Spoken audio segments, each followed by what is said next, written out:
Todos conocemos a nuestro más grande poeta y escritor peruano, una de las más altas cumbres en la literatura universal y expresión poética del Perú, César Vallejo, el más grande poeta nacional en un pueblo serrano del norte llamado Santiago de Chuco en el 1892, pero murió lejos de su patria un Viernes Santo de 1938, en la ciudad de París. Sus padres fueron Francisco Vallejo y María de los Santos Mendoza. Tuvo 10 hermanos. César Vallejo fue un poeta que corrigió muchos sus textos. Casi nunca estuvo satisfecho con lo que hacía el poeta, pero según los estudios de su obra, corregía de una manera magistral que tal vez fue una de las mejores lecciones que ha dejado a tilde escrito. Estudió la primaria en su tierra y la secundaria en Huamachuco hacia fines de 1908. Ingresó en el 1913 a la Universidad Nacional de Trujillo, donde se graduó de bachiller con una tesis sobre el romanticismo. Por aquellos años se asoció al denominado Grupo Norte, encabezado por Antenor Orrego, Víctor Raúl Haya de la Torre, Macedonio de la Torre y Alcides Espelucín, entre otros. Cuando Juan Parra de Riego estuvo en Trujillo por el año 1916, señaló la importancia de Vallejo ante la lectura de sus poemas y los indicó entonces como poeta preciosista. Asimismo, José Carlos Mariátegui, en 7 ensayos de la interpretación de la realidad peruana, escribe: Vallejo es el poeta de una estirpe, de una raza. En Vallejo se encuentra por primera vez en nuestra literatura el sentimiento indígena. Viajó a Lima para estudiar en doctorado en la Facultad de Otros de la Universidad Nacional Mayor de San Marcos. Ese año publicó su primer libro literario, que se llamó Los Heraldos Negros. El poeta estuvo envuelto en un índice dramático por el cual fue detenido injustamente y llevado a la cárcel de Santiago de Chuco, donde permaneció 3 meses detenido. Los periódicos de aquellas épocas defendieron la inocencia del vate peruano y gracias al trabajo de su abogado, el señor José Carlos Godoy Vallejo, salió en libertad. Escribió también las escalas monografiadas, una prosa desgarradora. Los seguidores de su obra indican que el texto sirvió como inspiración para la construcción literaria de Trece. En el año 1922, una obra que publicó poco antes de su viaje a Europa y que fue prologado por Antenor Orrego. César Vallejo es considerado el representante del vanguardismo del Perú. Este deseaba visitar Europa, como París, Madrid, Moscú. El viaje fue por 15 años. Después se casó con la francesa Georgette Philippart. Lejos de nuestro país, escribió un teatro llamado Logout. Así escribió en Rusia en 1931, Reflexiones al pie del Kremlin. Ese mismo año se afilió al Partido Comunista Español. También es que titulada Usted vivió, una novela sobre la explotación de una comunidad de indios. Vallejo careció de recursos económicos en Europa. Al principio vivió de artículos periodísticos y ensayos que enviaba a distintas revistas del país. Después de su muerte en la clínica de Bolívar, Arauce, un 15 de abril de 1938, se publicaron otros poemas humanos y en España se publicó Aparta de mí este cáliz. Estamos pues ante un personaje mayor de letras peruanas. Por muchos motivos y desde varios ángulos apunta a que la poesía de César Vallejo es considerada como una de las más representativas e insólitas y más profundas en el idioma castellano.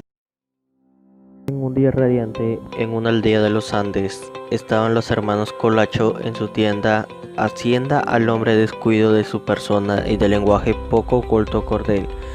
Los hermanos Colachos se encontraban muy preocupados por pagarle una deuda al tuco, pero llegó un sobre a sus manos que provenía del alcalde, lo cual era para ellos una salvación y una entrada al ingreso al alta sociedad. Una tarde en el gran bazar de los hermanos Colacho, en las minas de oro de Cataroa, aparece de perfil sentado en una oficina pequeña pero confortable, hasta elegante, Novo, a quien castiga reiteradas veces, y Horacio, dependiente del negocio.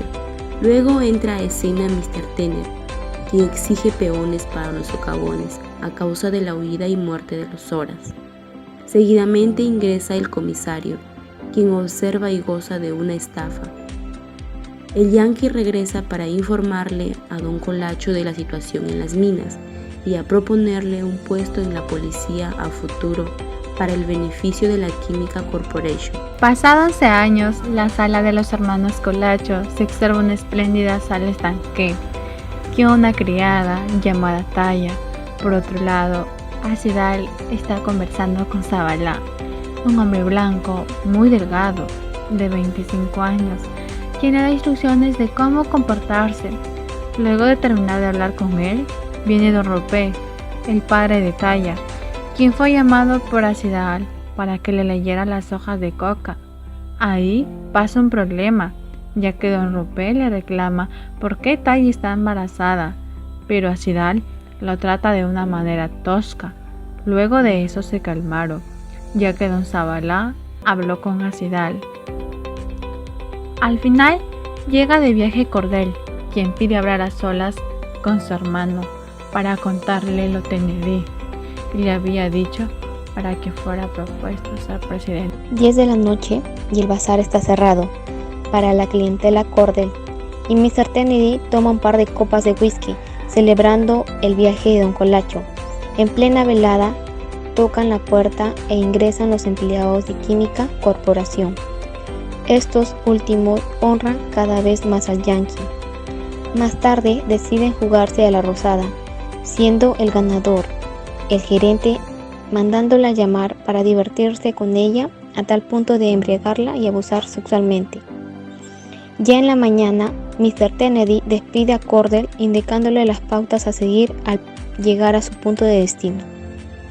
Ya en la capital, en la casa política del Cordel, este dialoga con Acidal a la par que recibe instrucciones de Zavala, hasta el ingreso de Trozo y Pachaca, a quien convencen de eliminar al coronel Tequila para luego ser cuestionados por el Trozo, quien se muestra en desacuerdo con la poca información que le dan, razón por la que es encerrado en el sótano.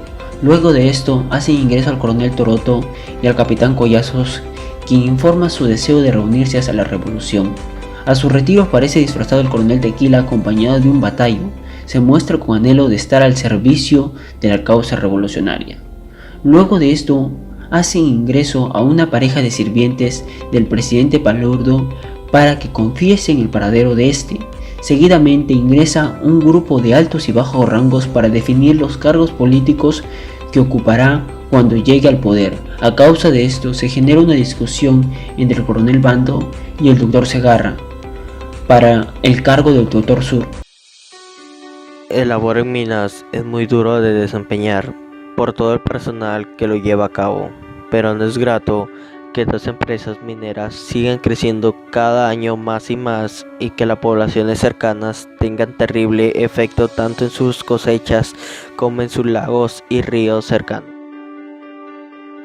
Actualmente se sigue trabajando en los valores para las empresas grandes y se realizan las medidas y observaciones debidas para cada empresa, pero es lamentable que aún existe personal que se preste para lucrar por sus propios bienes, poniendo así el nombre del Estado en mal lugar y en mal posición.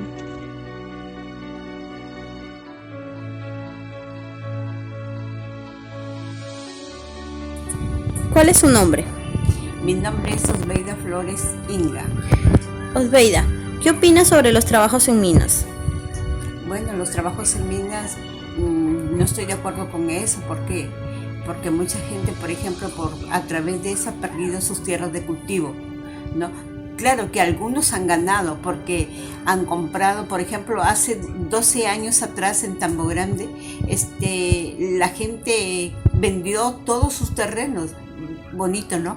Porque tuvieron dinero, compraron sus carros, compraron sus cocinas, sus artefactos, tuvieron buena casa, pero hoy en día ya no tienen nada, ¿no? Todo lo que perdieron, ¿no? Ya no tienen absolutamente nada. En ese momento se emocionaron, ¿no? por el dinero que van a recibir, pero al fin y al cabo no. Hasta hoy en día no tienen nada. No estoy de acuerdo yo con eso.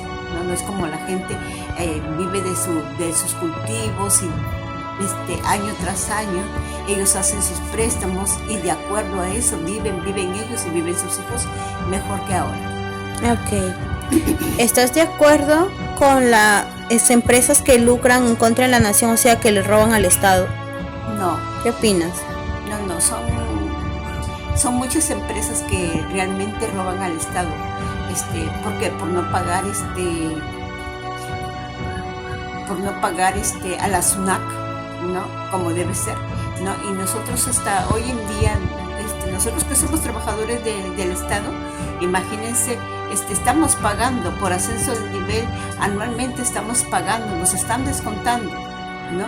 Y en verdad que es poco lo que ganamos y encima nos descuentan. ¿Por qué? Porque eso va a la SUNAT.